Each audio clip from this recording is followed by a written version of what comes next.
Within Excel options, now let's click on the formulas area. There are some important settings to optimize here. The first is workbook calculation.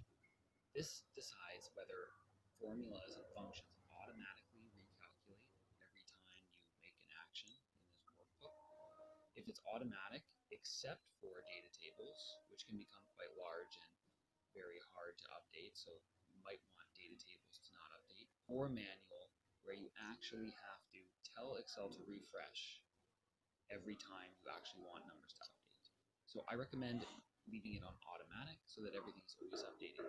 If your file has become enormous and there are data tables running that are taking up a lot of memory, then you may want to just have it automatic except for data tables. Here you can check this box if you have circular references that you want Excel to solve using iterative calculation. Iterative calculation essentially guesses what the solution to a circular reference is a certain number of times, in this case 100 guesses, and the maximum change in increments for each guess can be entered here. So this is very useful if you have a circular reference you need solved. Generally though, we recommend leaving it unchecked until a circular reference arrives and then using it to solve that reference. This way you'll be notified that you've created a circular reference. Below that, we have working with formulas. The default type of cell label in Excel is A1 as an example. So it's row 1 and column A. You can change it to R1C1. With R1C1, instead of column A as the reference, it actually becomes column 1.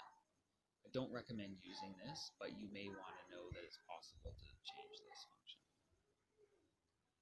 For error checking, we can actually have error checking indicate the error using a certain color. The default is green. You'll see a little green label in the top right corner of a cell. You can change it to be another color right here.